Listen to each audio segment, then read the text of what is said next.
Una giornata storica e Cortina Milano da giudicarsi le Olimpiadi invernali 2026, battuta a Stoccolma, l'annuncio alle 18 a Losanna.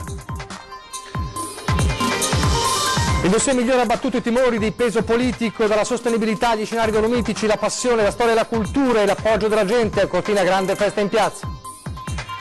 Una busta contenente la polvere bianca indirizzata al sindaco Mario Conte, arrivata in comune, 7 dipendenti dell'ufficio protocollo sottoposti a profilassi dopo essere venuti a contatto con la polvere.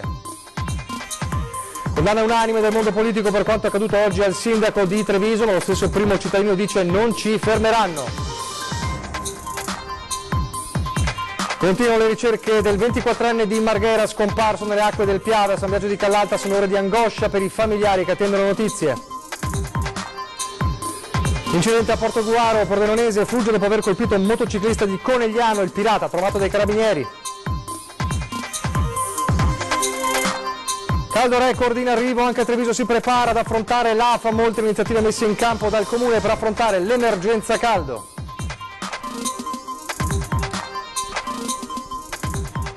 Telespettatori di Antenna 3, buonasera, bentrovati. L'edizione dei Treviso dei nostri telegiornali continua il racconto iniziato alle 14:30 con la nostra edizione straordinaria, il racconto di una vittoria storica, quella di Cortina Milano che si aggiudica le Olimpiadi invernali 2026. Il traguardo è dunque arrivato e alle 18 è stato il momento cruciale quando è stata annunciata la vittoria su Stoccolma. Milano, Cortina.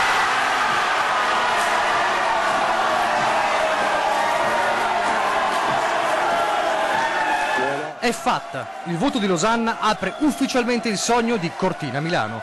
Vince il dossier migliore, vince la sostenibilità, vince l'appoggio della gente e vince una candidatura che pone l'accento sulla sua multiforme offerta.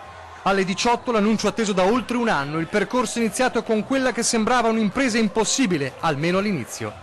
In mattinata c'era stata la presentazione tecnica a porte chiuse, poi alle 13:50 voci, parole e immagini della delegazione svedese, per poi cedere il passo all'Italia. Da Antonio Rossi a Diana Bianchedi, tanti campioni dei 5 cerchi.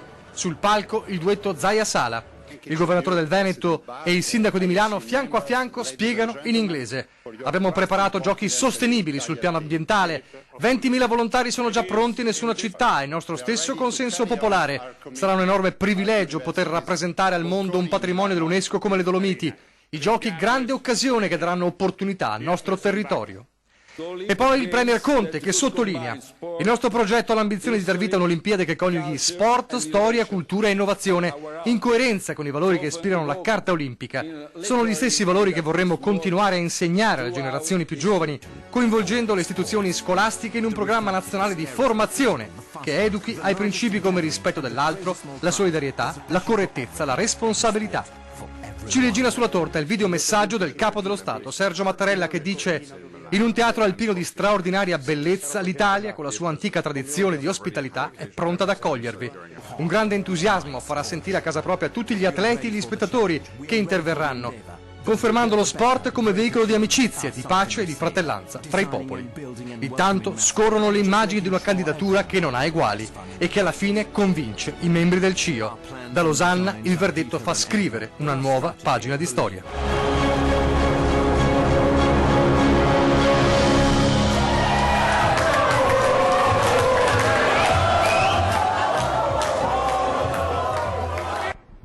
Le immagini della festa a Losanna e in contemporanea alle 18 c'era grande festa anche a Cortina, li vedremo fra poco quei festeggiamenti, ma ci colleghiamo subito con il nostro Lucio Zanato proprio a Cortina. Sì, buonasera Nicola, buonasera ai telespettatori di Telegiornali di Antenna 3, in diretta da Cortina, in diretta da un grande sorriso perché questa città sta sorridendo ampiamente. Poi guardate ad esempio l'assessore Paolo Coletti che in questo momento sta facendo le veci del sindaco che è a Losanna con il vice sindaco e gli altri, continua ad avere baci, abbracci, insomma una grande soddisfazione per voi. Beh, direi proprio di sì. Come hai visto prima nei vari interventi che abbiamo fatto, siamo felici, sono felice per tutta la mia comunità, ma non solo, per l'Italia intera, perché io sono convinta che saremo bravissimi e che quelli che hanno votato noi sanno che noi nel nostro sangue caliente abbiamo tutti i numeri per poter realizzare un evento veramente fantastico, alternativo, perché è diffuso, non è più l'Olimpiadi di vecchia concezione. Parleremo di ecosostenibilità, cosa che magari fino adesso, nonostante se ne parla tanto, ma manifestazioni fatte con questi due temi non ne abbiamo mai visti. Sentito il sindaco? L'ho sentito, ovviamente era presissimo perché tutti volevano intervistarlo, quindi mi ha detto: Paola, ti voglio bene, ci sentiamo domani o stasera. Appunto, ci sentiamo domani e domani si comincia. Domani si comincia, perché questo è solamente il primo passo, dopo dovremo fare tutti gli altri che saranno sicuramente difficoltosi, ma sta nel nostro modo di essere italiani. Sono convinta che riusciremo veramente a fare un bellissimo evento, e tutto questo ovviamente abbiamo bisogno sicuramente di una mano. Io continuo a dirlo in tutte le interviste che faccio, vorrei fare un appello allo Stato italiano e dire: noi è vero siamo 5.000 abitanti, ma dobbiamo gestire delle manifestazioni e anche del turismo, che possiamo arrivare addirittura a 50.000 presenze. Abbiamo bisogno di altri assessori, perché noi siamo in 5 in tutto con il sindaco, e tutti noi abbiamo tantissimi assessorati e cerchiamo in qualche modo di diciamo così arrivare. Insomma, avete bisogno dell'abbraccio dell'Italia. Sì, abbiamo bisogno veramente di qualche assessore in più. Ecco, dell'abbraccio dell'Italia intera. Esatto. Per questa Olimpiade. E se non ci sono domande restituisco la linea allo studio. Grazie Lucio Zanato, grazie anche all'assessore. Una prima risposta a quella che è la richiesta dello Stato può venire proprio dal sottosegretario allo sport Giancarlo Giorgetti, che ha detto: Cortina Milano, Milano Cortina, abbiamo già in mente un top manager, faremo decreto su legge olimpica che sarà convertito entro un anno, un top manager per guidare bene questa candidatura. Allora, abbiamo visto la piazza di Cortina, ma cosa accadeva alle 18 quando il capo del CIO, Bach, annunciava la vittoria di Cortina Milano? Accadeva questo. La città organizzatrice è Milano.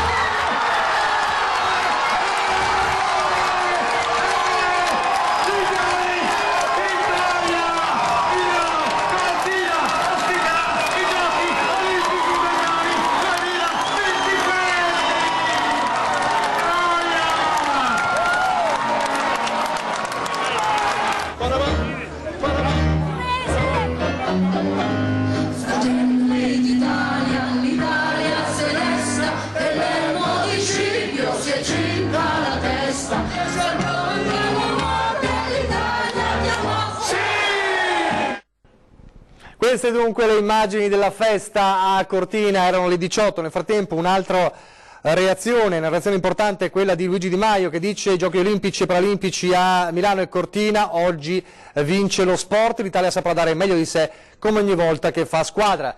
Parole importanti da chi, Movimento 5 Stelle, insomma, aveva un po' osteggiato almeno inizialmente la candidatura, insomma, questa ipotesi di Cortina e Milano. Lo dicevamo anche nei giorni precedenti, questi giorni precedenti nei quali si temeva il peso politico di Stoccolma. Cortina Milano ha dalla sua il dossier migliore, con le cifre migliori. Allora, quali sono queste cifre? Qual è lo scenario che adesso diventerà realtà di Cortina Milano 2026? Vediamo.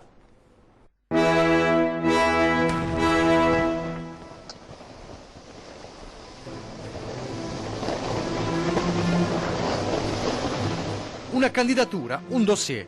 Le carte che il Comitato Olimpico ha visionato prima ancora di rendersi conto con i propri occhi della bontà di Cortina Milano durante il Tour Veneto-Lombardo.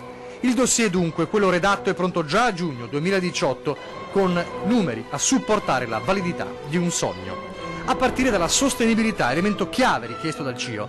380 milioni di investimenti e infrastrutture, un sesto di quanto speso per Torino 2006, e spese operative finanziate da ricavi privati, contributi CIO, sponsor, merchandising e ticketing. 14 sedi sportive dentro 4 macro aree individuate, i cosiddetti cluster: Milano, Cortina, Valtellina, Val di Fiemme, per concentrare le manifestazioni competitive e non in un raggio ridotto e limitare gli spostamenti. A Milano hockey, short track e pattinaggio di figura. A Cortina lo sci alpino femminile, il curling, il biathlon, bob, slittino e skeleton.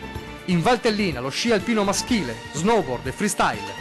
In Val di Fiemme lo sci di fondo, il pattinaggio di velocità e il trampolino. Nessuna nuova struttura permanente ad hoc se non ammodernamenti e lavori di rifacimento, perché le strutture di fatto in gran parte ci sono già. Ecco il cemento zero.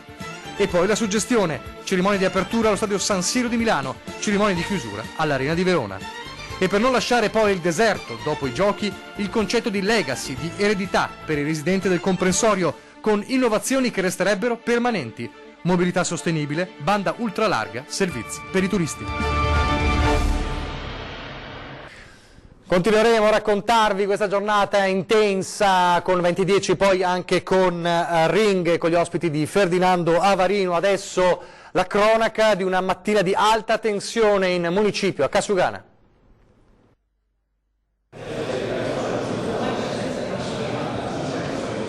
L'allarme scatta verso le 10 nell'ufficio protocollo del comune di Treviso. Una busta bianca destinata al signor sindaco Mario Conte viene maneggiata da una dipendente. Dalla missiva fuoriesce della polvere bianca. In controluce si vede che all'interno c'è un foglio con scritto "The End", fine.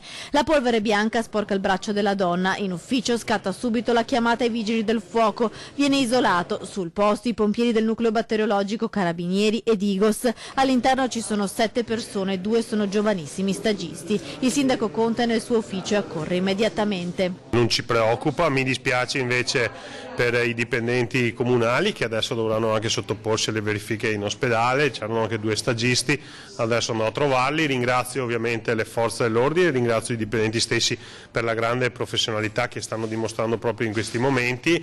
E poi se qualcuno pensa di intimorire un'amministrazione comunale attraverso una lettera e un po' di polvere, penso che stia sbagliando assolutamente strada e metodi. Nessun simbolo particolare sulla busta, al vaglio delle forze dell'ordine la scritta "Si parte da qui". Le minacce al sindaco Conte arrivano a quasi un anno dal fallito attentato alla sede regionale della Lega, al K3, che ha portato all'arresto di 2 anarchici qualche settimana fa. Quasi che Treviso possa essere diventata il simbolo del Carroccio. Continueremo a lavorare sempre di più perché sempre di più vogliamo essere il simbolo della Lega in Italia, quindi se qualcuno, ripeto, pensa che attraverso questi gesti di indebolire o rallentare l'azione politica e amministrativa di questa amministrazione e della Lega in generale, si sbaglia di grosso. Nel frattempo per i 7 dipendenti è scattata la profilassi. In via precauzionale sono stati decontaminati. Eccoli mentre escono dall'ufficio vestiti con delle speciali tute bianche e portati in ospedale al Cafoncello per tutti gli esami del caso. I vigili del fuoco, dopo aver sigillato l'ufficio, hanno chiuso in un sacco nero la busta anonima e tutti gli oggetti che sono venuti in contatto con la polvere sospetta, per essere trasportati e analizzati nelle loro sedi di Padova e Mestre. Lasciamo lavorare gli inquirenti che adesso faranno le indagini. Sicuramente una persona che fa questo gesto non è tanto equilibrato, quindi sicuramente uno sbandato. È inevitabile e immediata la condanna unanime dal mondo politico e istituzionale per quanto accaduto stamane. Un gesto vile, unanime la condanna alla busta piena di polvere bianca recapitata in comune a Treviso ed indirizzata al sindaco Mario Conte. Il primo ad esprimere vicinanza al primo cittadino è l'ex sindaco sceriffo Giancarlo Gentilini, che avverte il suo giovane successore del pericolo. Sappi che sei a rischio, quindi cerca di essere sempre accompagnato, eccetera, e non fare mai le buttate in mezzo, eccetera. Cerca di guardarti sempre alle spalle. In passato anche Gentilini fu oggetto di minacce e aggiunge di non avere dubbi e di conoscere la matrice del gesto. La matrice è sempre la sinistra. Ecco, quindi Conte è un leghista e subisce le conseguenze che Gentilini ha già sopportato per anni e anni. Io ho sempre guardato in faccia tutti quelli che mi erano vicini e non ho mai avuto timore, anzi mi hanno dato la carica per cercare di portare l'ordine pubblico all'eccellenza e l'avevo portata. Solidarietà al sindaco Conte anche dall'opposizione in consiglio comunale. Gli devo esprimere anche pubblicamente la solidarietà da parte di tutto il gruppo del Partito Democratico e da tutto il Partito Democratico. Tutti gli iscritti si uniscono nella ferma condanna di un gesto pericoloso, stupido e vergognoso. I mezzi di lotta politica non sono mai questi, quindi le nostre posizioni saranno sempre dialogo ma di condanna su questi temi. Anche la presidente di ANCI Veneto, Maria Rosa Pavanello, esprime la vicinanza al sindaco del comune di Treviso per le minacce ricevute.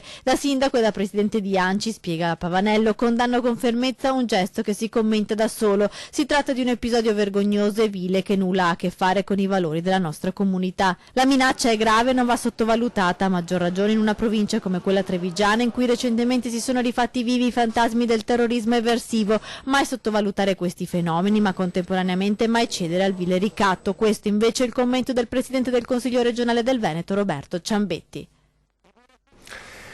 La cronaca giudiziaria per tornare a parlare della tragedia di Povegliano. Cristian Barzan è libero. Il GIP Angelo Mascola ha infatti parzialmente accolto l'istanza del difensore, l'avvocato Fabio Crea, che vediamo in queste immagini, e ha ottenuto per il 21enne il provvedimento d'obbligo di dimora nel comune di Quinto. Il giovane rimane indagato per omicidio volontario, tentato omicidio volontario, violenza sessuale e stalking. Cristian, lo ricorderete, il 7 giugno scorso aveva causato l'incidente stradale avvenuto a Povegliano e costato la vita alla 62enne Giuseppina Lobrutto. La grande accusatrice del ragazzo, la sua ex fidanzata che era con lui in macchina quel tragico giorno, aveva dichiarato che Cristian aveva provocato volontariamente il frontale per uccidere lui stesso e lei. Ma secondo il giudice le dichiarazioni rilasciate dall'ex fidanzata sarebbero poco credibili. È stata quindi revocata la misura cautelare, quindi il carcere per violenza sessuale, stalking, omicidio volontario e tentato omicidio, ritenendo che i gravi indizi sussistano esclusivamente per l'omicidio stradale, quindi obbligo di dimora per il giovane Cristian Barzan. Adesso pochi istanti di pubblicità, ancora la cronaca.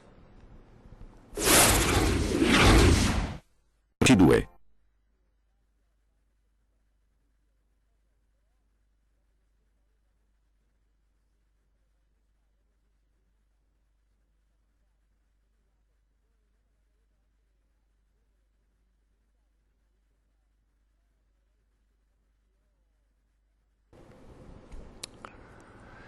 Rieccoci in studio in diretta, il telegiornale di Treviso, per parlare delle ricerche che continuano incessanti per capire dove si trova il 24enne di Marghera, Nicola Bertoli, inghiottito dalle acque del Piave ieri mattina. Sono scuole di licenza. L'ultima immagine di Nicola è quella in acqua sul Piave a Fagarè, una nuotata assieme ad un suo amico, poi ad un tratto è scomparso. Qualcuno l'ha visto arrancare ed ha allertato immediatamente i soccorsi. Sono partite così le lunghe ore di speranza e paura che non hanno mai lasciato i suoi amici, rimasti lì sulla riva a guardare quel fiume che lo ha trascinato via. Angoscia a Marghera, a casa dei genitori del 24enne, che in un attimo sono piombati in un incubo senza fine. Nicola era arrivato sulle rive del Piave sabato sera per una festa in Golena, birra, musica, fuochi e divertimento. Poi la mattina il caldo ed il sole ha invitato i ragazzi a fare una nuotata, il tuffo e poi il dramma che si è consumato in un attimo. Il 24enne è entrato in acqua con un suo amico. Quando quest'ultimo è tornato a riva si è accorto che Nicola non era più con lui. Una quindicina i vigili del fuoco sul posto. Continuiamo le ricerche iniziate ieri. Oggi con i sommostatori di Venezia e con un nucleo da Treviso di soccorritori acquatici stiamo continuando la ricerca rispetto a quello che era già stato fatto ieri, e c'è stato qua anche il sorvolo per circa un'ora dell'elicottero di Venezia. Ricerche che sono continuate per tutta la giornata, ma più passano le ore e più le speranze si affievoliscono. In quel punto esatto, fra l'altro, la corrente è forte. Le ricerche sono abbastanza difficili per il semplice motivo che c'è una forte corrente, soprattutto dove la persona scomparsa si presume si sia gettata. Lì c'è una forte corrente che i sub stanno nuovamente scandagliando. Ancora il Piave, stavolta però fortunatamente un dramma sfiorato alle 9, Caposile, quindi ai confini con la Marca. Una donna decide di gettarsi dal ponte della Vittoria e fra i tanti passanti un uomo che stava passeggiando lungo il parco fluviale si tuffa nelle acque del Piave per salvarla.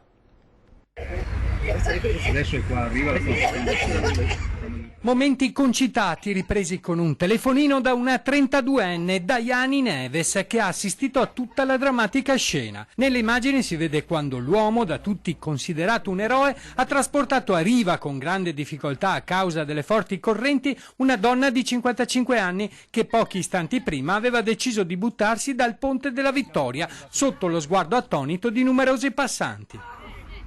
Appena la donna si è tuffata dal ponte, l'uomo, senza esitazione, ha deciso di immergersi nel Piave per cercare di salvarla. Al telefono Daiani Neves, testimone dell'accaduto. Era in mezzo al fiume questa signora che si cominciava a negare sull'acqua. A quel punto il ragazzo ha deciso di tuffarsi per andare a salvarla? Sì, a tuffare e cercato di portare su lei. Io ho detto mi do una mano perché in due il ragazzo era tanto stanco. L'ho dato i scappi e sono andata una mano io, signora, a tirare su lei. La signora ha detto qualcosa dopo? Vi ha ringraziato? No, non ha detto perché lei praticamente stava per svenire, stava malissimo, non riusciva a respirare, aveva bevuto tanta acqua e non riusciva a respirare. La 55enne una volta a riva è stata seguita dal personale del 118. Ora tutti si aspettano che a questo eroe venga riconosciuto il coraggio. Voleva trovare il ragazzo, che è stato lui che ha fatto tutto. Quell'uomo ha salvato la vita a questa donna?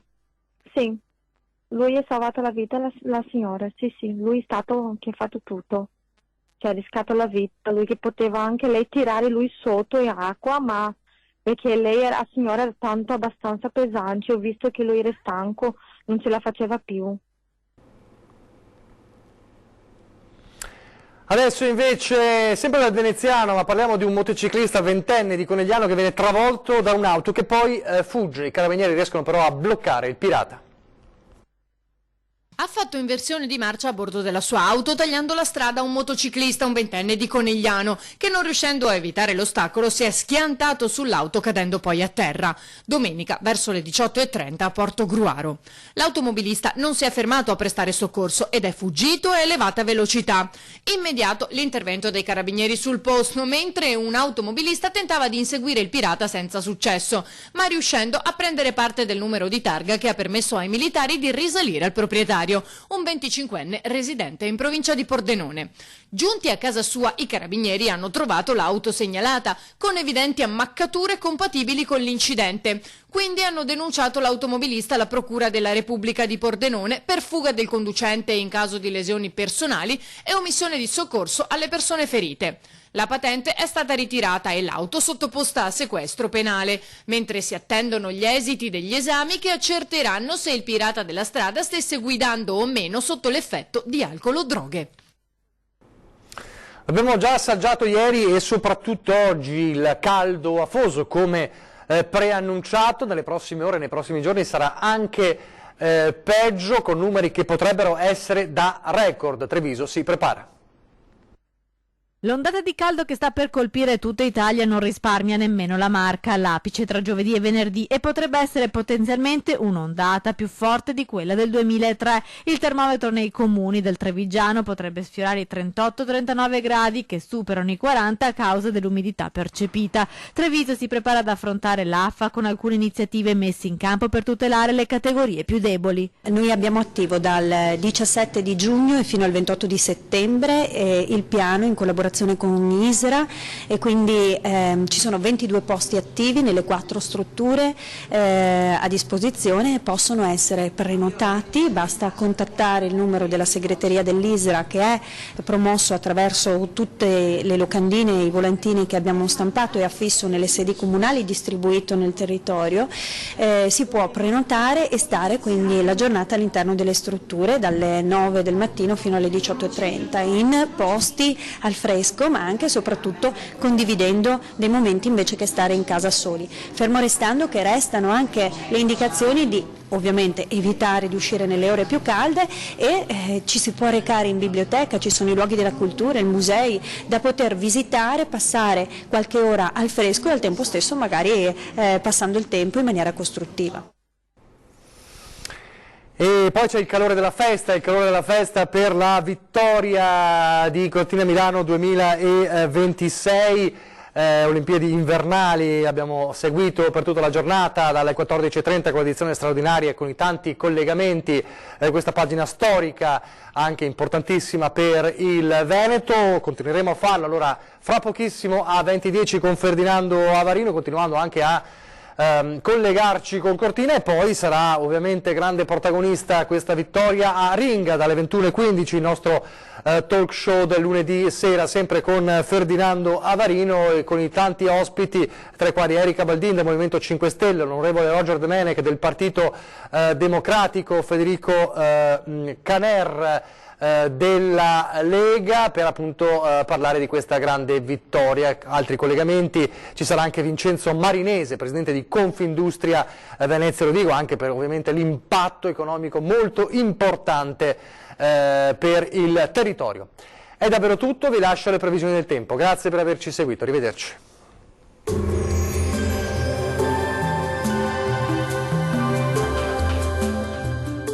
Tonus Laboratorio del Piede, centro altamente specializzato nella costruzione di plantari su misura, dedica nuove tecnologie di rilevazione dei carichi posturali per dare voce alla filosofia di benessere che lo caratterizza. Ben ritrovati al meteo. Alta pressione nordafricana in ulteriore irrobustimento con tempo soleggiato e caldo in intensificazione. Vediamo il dettaglio di martedì 25 giugno. Sul Veneto tanto sole ovunque, cielo sereno al massimo velato un po' su tutti i settori, salvo per qualche nube in più sui monti bellunesi, ma senza ulteriori conseguenze. Temperature minime tra 18 e 23 gradi, massime comprese invece tra 29 e 34 gradi. Bel tempo anche sul Friuli Venezia Giulia, il promontorio anticiclonico in risalita dal Nord Africa si rafforza ulteriormente garantendo tempo stabile e ampiamente soleggiato, poche nubi anche a ridosso dei rilievi prealpini. Temperature minime tra 20 e 24 gradi, massime oscillanti invece tra 31 e 33 gradi. Uno sguardo infine al Trentino Alto Adige, dove sarà soleggiato su tutti i settori, il cielo si presenterà sereno e sgombro da nubi ovunque. Temperature minime tra 18 e 19 gradi, massime roventi tra 34 e 35 gradi circa. Bene, dal meteo di Antenna 3 per ora è tutto. Arrivederci.